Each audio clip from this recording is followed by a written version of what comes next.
Chris Brentle. Chris Brentle.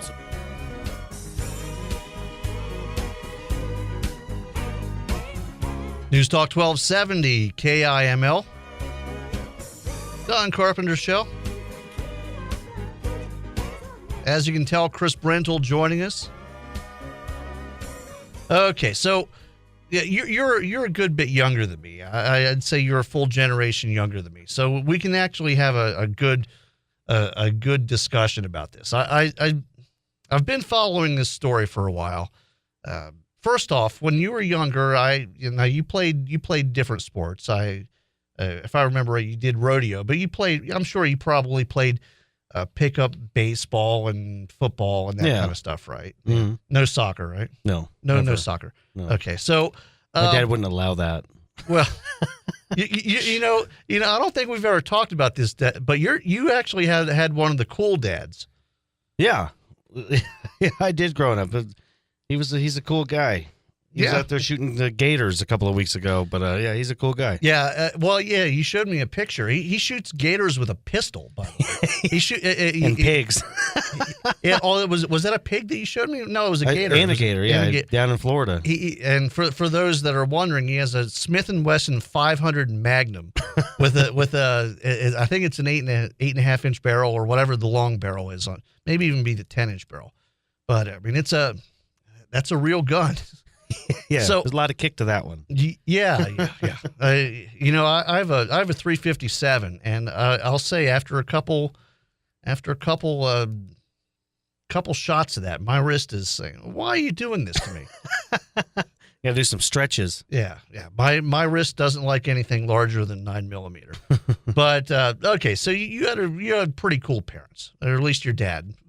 They were. Well, I think part of it was they were really young. Yeah, I mean, my dad's only about 17 years older than me too. So. Yeah, so that I think that does have something to do with it. I'm actually, I'm a good bit more older than my kid, but my kid she just turned 19.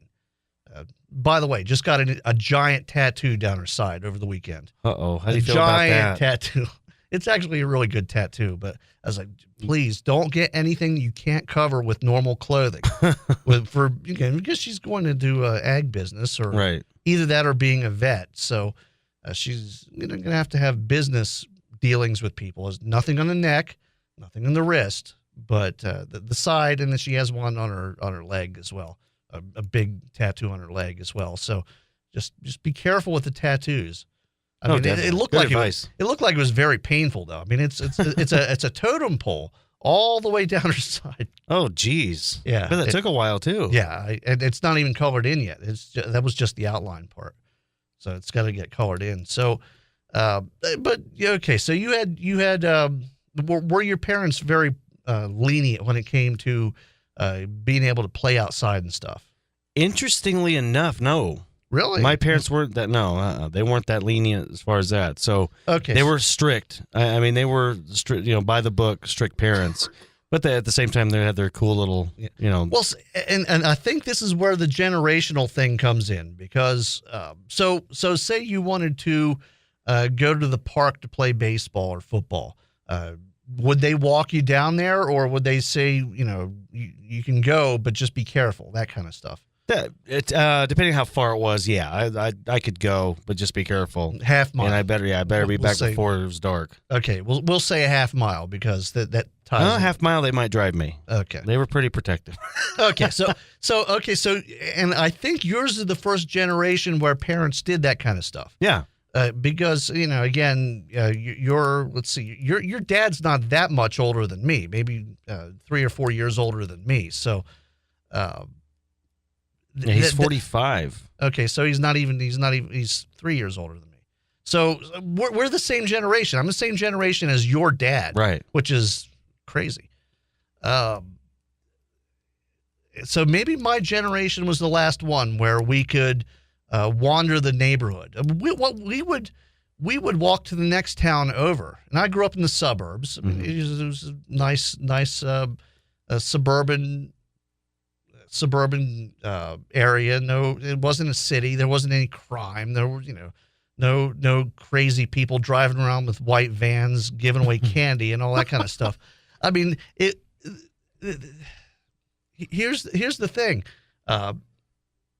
In Montgomery County, Maryland, and this story came back up again. These parents that let their 10-year-old and 6-year-old walk 2.5 blocks to the park. You have a 10-year-old and a 6-year-old walking 2.5 blocks to the park to play. The Child Protective Services from the county and the state came and saw them a while back and warned them, you're not allowed to do this. Your kids can't be walking around alone. Well, the kids were picked up over the weekend and held for 6 hours without calling the parents. Child Protective Services picked up the kids, and this is because a neighbor saw the kids walking to the park, again, 2.5 blocks. It's about a third of a mile. Saw the kids walking, followed them, called Child Protective Services on them, and cops came and picked them up. The county police came and picked them up and took them in. Wow. For 6 hours, didn't even tell the parents. Jeez. That's ridiculous. That's what we've gotten to at this point. I mean, I can't even imagine the kind of things that when I was a kid, we would ride bikes all around. I mean, our neighborhood was probably from one end to another a mile. It was all uphill. Mine was at the bottom of the hill, but it was probably a mile to the top of the hill, and then it had kind of a circle that goes back down around. So you would either pedal your bike to the top if you had a good bike, or you push it and then you'd ride the bike down the other side with the hill. It's kind of a D shape is the way it was set up. But we had, a town nearby. It was called Yo. Yo. Yeah, hey, yo. It was Y-O-E. It was I'd say it's about a mile, maybe a mile and a half. By the time we were teenagers, 12, 13, we were walking over there every day, ride our bikes over. Nobody said a word. Yeah. And nobody ever got hurt. Nobody got abducted. Nobody got run over by a car. None of that. It's, I think it is kind of a generational thing. My dad, since we talked about him, I think the reason they were so protective when I was younger was the simple fact that my dad could roam wherever he wanted. And he lived in the heart of Kansas City. He lived in a bad neighborhood. And he wasn't, he was wandering. He rode to school. He rode his bike to school. That school was probably 3.5 miles away from his house. He rode his bike to school every day. No one cared. Nowadays, he'd be picked up. A cop would stop and say, "Hey, what are you doing?" I'm going to school. Where do you live? I'm about 2 miles that way.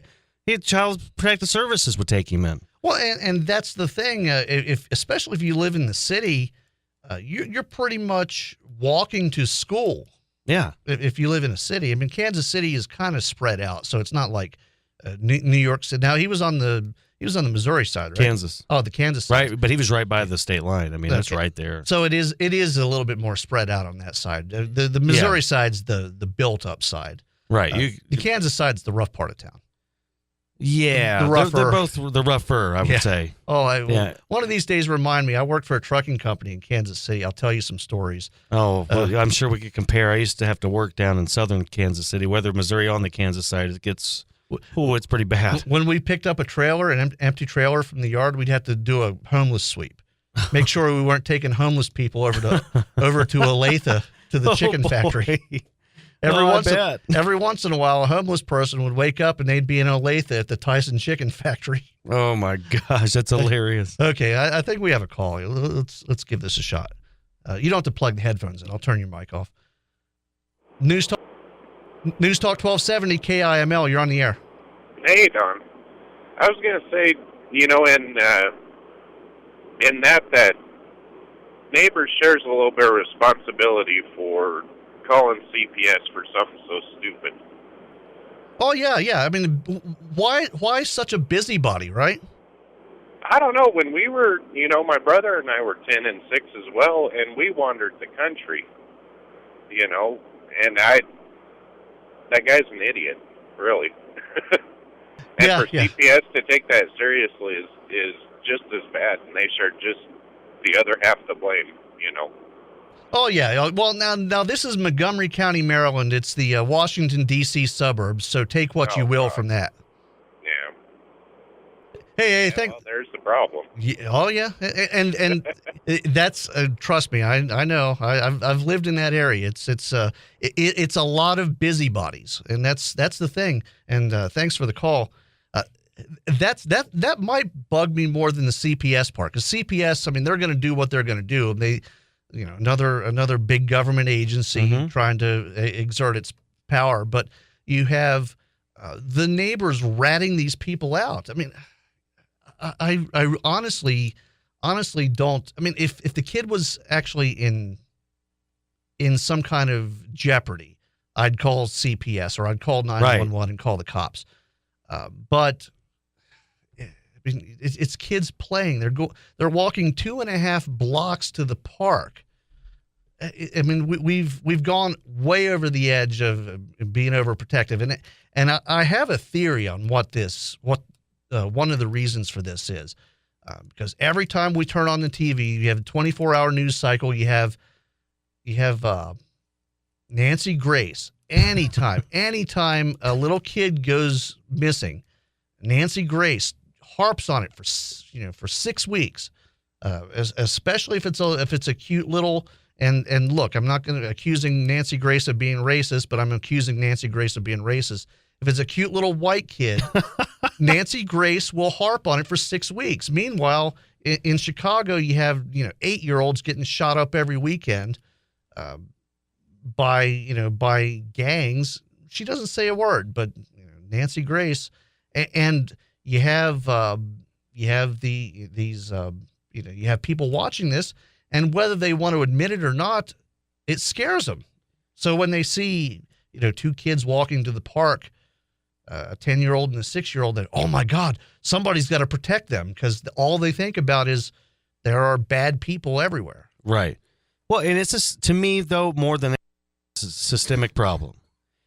When you have school systems that teach everybody that goes through it now that, and this probably started in the 70s, and it's funny, we talked about my dad a couple of times. He's the one that was kind of sat me down one day and was brought this stuff up to me. But when you teach everybody in your school system and you funnel them through middle school to high school, and you teach them that government knows best and that government's always right, what you've created a generation of people that think that's the case.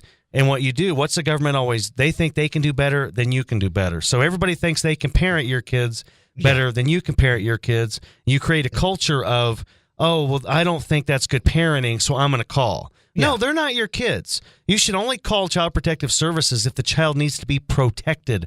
Walking to a park doesn't mean they need to be protected. If they're being abused, they need to be called because the kid needs to be protected. If they're being neglected, they need to be called because the kids need protection. Yeah. Walking a couple blocks to a park, they don't need protection.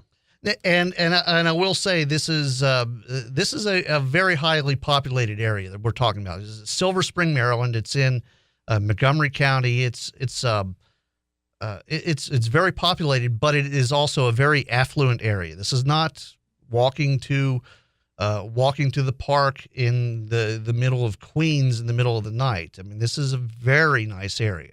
I mean, the average family salary probably upwards of $150,000 a year. I mean, this is a very affluent area. But again, you nailed it on the head. When you teach people the government knows best, anytime they see something that's out of the ordinary, they run right to the government to try to figure out how to solve the problem. In this case, there's no problem. And they become tattletales, basically. Yeah. For lack of a better term. And we certainly encourage that these days. Yeah. Tell on everybody.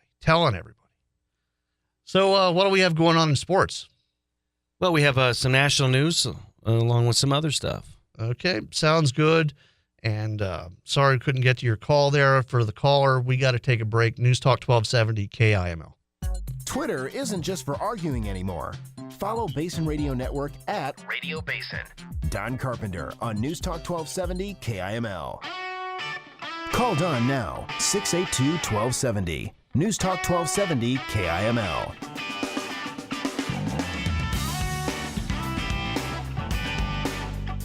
News Talk 1270 KIML. Don Carpenter Show. Welcome back. It's 8:08. I actually want to continue with something we talked about last hour. We're talking about these parents in Maryland that were they're under investigation again after the police found their children alone in a park. Again, it's 2.5 blocks from home, by the way. A 6-year-old girl and a 10-year-old boy. So we talked about this last hour. What happened was, and I'll give you a little bit of background. I have a little short clip from Shep Smith yesterday on Fox News. But last month, the parents were found guilty of something called unsubstantiated child neglect. Now, how you can be found guilty of something that's unsubstantiated, I don't know. But such is the case in Montgomery County, Maryland. Again, this is Washington, D.C. suburbs, Silver Spring, Maryland. Very affluent area. So last month, these parents, let's see, Danielle and Alexander Meitiv. I'm probably butchering that last name. It's Meitiv. Meitiv? Yeah, I think it's Meitiv. They, even after they were found guilty of this unsubstantiated child neglect, they said, we're still going to let our kids walk to the park alone, despite the ruling in the case. And they have a good, this puts it perfectly, by the way. Danielle Meitiv said on Fox and Friends in January, parenting in every other generation involved letting your kids learn independence, and not only letting them learn that, but helping them learn independence and resilience and courage. And that's not going to happen if we're watching them all the time. And this has sprung up a new term. And I'm not quite sure how accurate the term would be. They're calling this free-range parenting, or free-range kids, just like free-range poultry or something like that. These parents, they're not letting their kids go anywhere they want. They're letting their kids walk to the park alone. So I'm not sure if free range is the right term to use, but that's the term that's being used. So that's what we'll use for the sake of argument. And this is we've gone off the deep end when it comes to this overbearing parenting, and of course the neighbors calling Child Protective Services because the kids were walking to the park alone, and the neighbor. Let's talk about the neighbor for a second. The neighbor actually followed the kids to the park, saw they weren't up to anything, getting in trouble or doing anything, or they weren't in danger. Followed them to the park on the phone the whole time. Why don't we talk a little bit about how creepy that neighbor is? Let's go to the phones. News Talk 1270, you're on the air. Well, I'm not really going to comment on the neighbor. Yeah, what's up? We don't know their intentions or anything. But let me give you my perspective. I'm about your age, Don, and I grew up most of my life here in Gillette. And we had free reign pretty much when I was a kid. I'd say probably between the ages of 9 and, I don't know, until I could drive. We were always on our bikes and riding around. There were times in my teenage years where I would ride probably 20 miles, to various suburbs in Gillette, unsupervised, and nothing ever happened to me. But in that time, I saw the news reports of abductions and sexual predators increase. I've seen a huge inflation in the amount of basically drug-related crimes around here. Usually it's people using and then driving, or neglecting or abusing their children. And both of my kids have been the subject of bullying or sexual harassment, not only at school, but on public playgrounds that are situated, at their apartment, when they're at their mom's or wherever. And you can go online. Now that's right outside, and they're still subject to this by other kids. But you can go online now to certain websites, and you can find the legally tracked, registered sex offenders within a mile of just about any residence in the Gillette area. Now, that says nothing about the sexual predators who haven't gone through the legal system. So I really don't have a problem with people, especially if it's in a community, keeping an eye on neighborhood children. I don't know if I'm going to really call them a busybody because they're calling the cops on the kids that are, and I don't recall the ages of the kids. It sounded like you said 10 and 6, but if it's 2 and 6, man, there's no reason I would let a 2-year-old walk 2.5 blocks.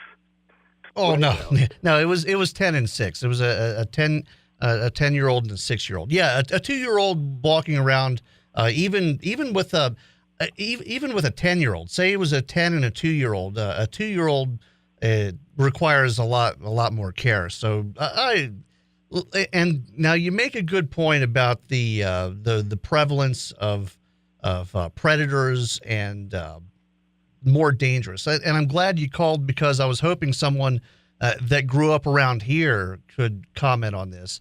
It is a lot different now than it was 30 years ago or 35 years ago, especially around here where you could ride your bike 20 miles out to Moorcroft or out to Rosette or something like that and visit friends. You couldn't do that now just because of the sheer amount of traffic. Well, not only is there more traffic, but, and this has come up recently, you know, you're talking about drivers on 59 and how the roads need to be widened. The roads don't need to be widened. The people on the roads need to obey the speed limits and have a little bit of patience. That's probably why most of the legislatures look at Campbell County and think, are you nuts? Why don't you just have your cops write more tickets and get the speeders to cool it? But I've driven that road before too, and I know how frustrating it can be to be stuck behind somebody who's going 10 to 15 miles an hour under the speed limit when you want to get to work or get home. That being said, I think it says a lot for the mentality of Gillette in general and for the people that have to work out in the field. They don't give an expletive deleted for the safety of those around them. Well, and you know, that's a completely different story, but yeah, I mean, you made a good point with the times. The times are different. We do have to admit that the times are different, and maybe what I could do, you know, however many years ago when I was 12 or 13, maybe a 12 or 13-year-old can't do that these days just because it might be too dangerous, but. 2.5 blocks to the park. I think that, at least from what I know of that neighborhood, and I've been to Silver Spring many times. From what I know of that neighborhood, I think those parents weren't being neglectful. And I mean, I could bring you up 20 stories of parents being much more neglectful than that. Right, and I agree. I mean, I think a lot can be said about legalizing drugs, and that's a big argument. You know, legalize marijuana. They're just going to use in their own house. Well, until the kid gets into it, which has been happening in Colorado. You know, the instances of kids basically being unsupervised by their parents has allowed the kids or enabled the kids to get into the parents' drug stash and basically be smoking pot when they're 13, 14, 15 years old, where ordinarily it wouldn't be available to them unless they went to like 3 or 4 more steps in order to try to get it from somebody they knew at school that was a drug dealer. And this kind of all wraps around into the whole big thing of, I think society has kind of degraded, at least in the consciousness of everybody. I mean, maybe you just see it more because it's reported more, but I mean, we didn't have issues with sex offenders on every block that you could check 30 years ago, because there was no internet 30 years ago.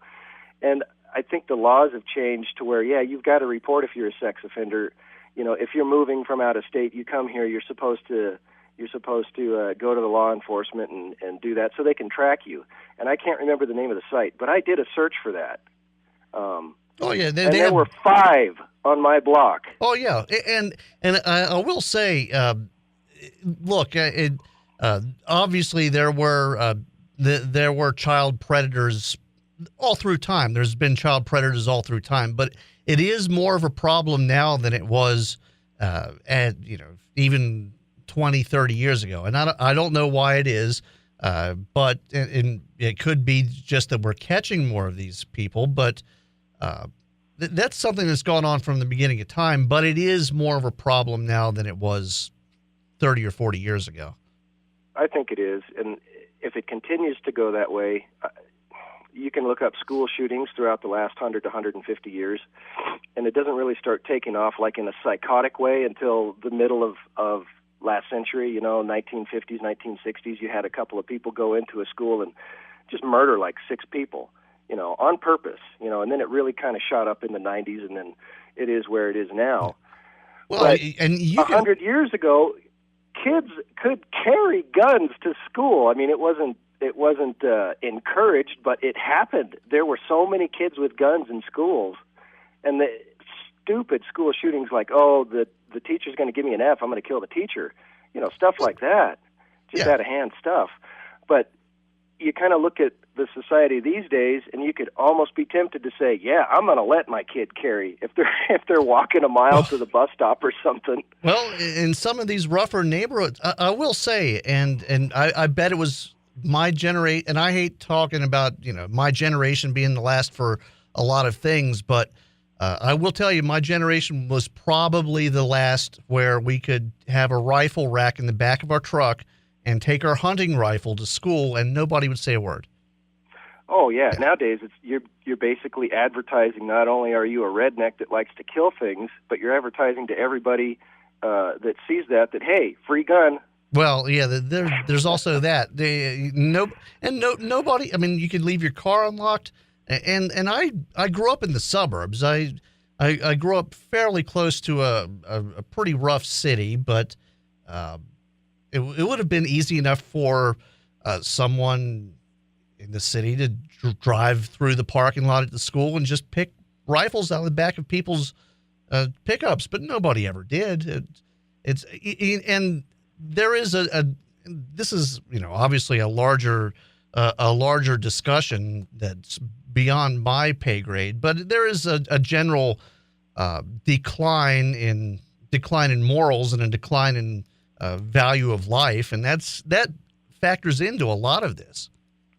Yeah, I think that's a huge factor. That's probably the biggest thing. Is people just they worry about themselves. They're really self-absorbed. I don't know if it's because the media teaches them to be that way. I mean, our generation was, I won't say the first, but probably the biggest that was basically babysat by the box in the living room with the pretty colors and the pictures on it, instead of an actual person. The term latchkey kids originated in our generation, where both parents worked and the kid got home from wherever they were. If they were at a sporting practice or if they were at school, they came home, they had a key, they let themselves in, and they had, the free run of the house because there wasn't anybody else there. And now it's like parents will just plop the toddler down in front of the TV for 6 hours a day, and over the years, it kind of builds up to where what's on TV is how I'm supposed to be. Never mind the example Mom and Dad may or may not be giving me. I'm going to be doing what the people on TV are doing.